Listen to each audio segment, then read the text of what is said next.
Channel. നമ്മുടെ നാട്ടിൽ നിന്ന് മെയിൻ ആയിട്ട് സ്റ്റുഡൻസ് US വരുന്നത് ബാച്ചിലർ ചെയ്യാൻ, അല്ലെങ്കിൽ മാസ്റ്റേഴ്സ്, അല്ലെങ്കിൽ PhD ചെയ്യാനാണ്. അപ്പോൾ അതിന്റെ ചെറിയ ചെറിയ അഡ്മിഷൻ ഡിഫറൻസിനെ കുറിച്ചിട്ടാണ് ഇന്നത്തെ വീഡിയോയിൽ ഞാൻ പറയാൻ പോകുന്നത്. അപ്പോൾ എല്ലാവർക്കും എൻ്റെ വീഡിയോയിലേക്ക് സ്വാഗതം. ആദ്യം തന്നെ നമുക്ക് ബാച്ചിലർ ഡിഗ്രിയിൽ തുടങ്ങാം. ബാച്ചിലർ ഡിഗ്രി ചെയ്യാൻ US വരുന്ന സ്റ്റുഡൻസിന്റെ എണ്ണം വളരെ കുറവാണ്. അതിന്റെ കാരണം മെയിൻ ആയിട്ട് ഇവിടുത്തെ ട്യൂഷൻ ഫീസ് ആണ്. ബാച്ചിലർ ഡിഗ്രി എടുക്കാൻ ഏകദേശം ഒരു ക്രെഡിറ്റിന് $1,700 ആണ് ഓബൺ യൂണിവേഴ്സിറ്റിയിൽ വേണ്ടത്. ഏകദേശം ബാച്ചിലർ ഡിഗ്രിക്ക് 100 ക്രെഡിറ്റ് എങ്കിലും ആവശ്യമാണ്. അപ്പോൾ നിങ്ങൾക്ക് തന്നെ കണക്കൂട്ടാവുന്നതാണ് ഇവിടുത്തെ ട്യൂഷൻ ഫീസ് ഏകദേശം എത്രയായിരിക്കുമെന്ന്. ഓക്കെ, അപ്പോൾ ട്യൂഷൻ ഫീസ് പ്ലസ് ഇവിടുത്തെ എക്സ്പെൻസ്, അപ്പോൾ അതെല്ലാം കൂടിയാകുമ്പോൾ ഏകദേശം നല്ലൊരു എമൗണ്ട് തന്നെ നമ്മൾ നാട്ടിൽ നിന്ന് വേണ്ടി വരും. അതുകൊണ്ടാണ് മെയിൻ ആയിട്ട് ബാച്ചിലർ ഡിഗ്രി ചെയ്യാൻ ഇവിടെ ആരും വരാത്തത്. ബാച്ചിലേഴ്സിന് അസിസ്റ്റന്റ്ഷിപ്പ് കിട്ടാൻ വളരെ ചാൻസ് കുറവാണ്. അതുപോലെ തന്നെ ബാച്ചിലേഴ്സിന് സ്കോളർഷിപ്പ് കിട്ടാനും ഭയങ്കര കോമ്പറ്റീറ്റീവ് ആണ്. ബാച്ചിലർ ഡിഗ്രിയിൽ നല്ല യൂണിവേഴ്സിറ്റിയിൽ അഡ്മിഷൻ കിട്ടാൻ നല്ല രീതിയിലുള്ള സാറ്റ് സ്കോർ വേണം. മാത്രമല്ല നമുക്കിവിടെ 4 വർഷം ബാച്ചിലർ ഡിഗ്രിയിൽ on campus part time job ചെയ്യാവുന്നതാണ്.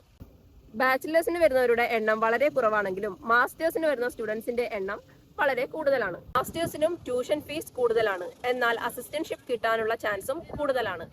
മാത്രമല്ല 30 ക്രെഡിറ്റ് ആണ് മാസ്റ്റേഴ്സിന് വേണ്ടത്. മാസ്റ്റേഴ്സ് ചെയ്യുന്ന സ്റ്റുഡൻസിന് പാർട്ട് ടൈം ജോബ് ചെയ്യാവുന്നതാണ്. ഓൺ ക്യാമ്പസ് പാർട്ട് ടൈം ജോബാണ് ചെയ്യാവുന്നത്. ബാച്ചിലറിന് സാറ്റ് ആണ് വേണ്ടതെങ്കിൽ മാസ്റ്റേഴ്സിന് IELTS-ഉം GRE-യുമാണ് വേണ്ടത്. ബാച്ചിലർ ഡിഗ്രിയും മാസ്റ്റേഴ്സും നാട്ടിൽ കഴിഞ്ഞ് PhD ചെയ്യാനായി US വരുന്നവരുടെ എണ്ണമാണ് ഇപ്പോൾ കൂടി വരുന്നത്. എന്നാൽ PhD-ക്ക് അഡ്മിഷൻ കിട്ടാൻ കുറച്ച് ബുദ്ധിമുട്ടാണ്. കാരണം മാസ്റ്റേഴ്സ് വർക്കും പബ്ലിക്കേഷനും ഒക്കെ നോക്കിയിട്ടാണ് PhD-ക്ക് അഡ്മിഷൻ കിട്ടുക. PhD-ക്ക് ട്യൂഷൻ വേവിയറും സ്റ്റൈപ്പൻഡും കിട്ടും, എന്നാൽ പാർട്ട് ടൈം ജോബ് ചെയ്യാൻ ബുദ്ധിമുട്ടാണ്. PhD-ക്കും മാസ്റ്റേഴ്സ് പോലെ തന്നെ GRE-യും IELTS-ഉം ആവശ്യമാണ്.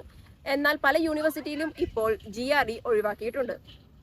ബാച്ചിലർ ആണോ, മാസ്റ്റേഴ്സ് ആണോ, PhD ആണോ, ഏത് ഡിഗ്രി എടുക്കാനാണ് നിങ്ങൾക്ക് US വരാൻ എളുപ്പത്തിൽ കഴിയുക എന്നതിനെ കുറിച്ചും അതിന്റെ ഡീറ്റെയിൽസിനെ കുറിച്ചും നിങ്ങൾക്കൊരു ഐഡിയ കിട്ടിയിട്ടുണ്ടാവുമെന്ന് ഞാൻ വിചാരിക്കുന്നു. ഇതിൽ ഏതെങ്കിലും ടോപ്പിക്കിൽ ഡൗട്ട് ഉണ്ടെങ്കിൽ നിങ്ങൾക്ക് കമന്റ് ചെയ്യാവുന്നതാണ്. മാത്രമല്ല ഏതെങ്കിലും ടോപ്പിക്കിനെ കുറിച്ച് കൂടുതലായി അറിയണമെങ്കിലും നിങ്ങൾക്ക് കമന്റ് ചെയ്യാം.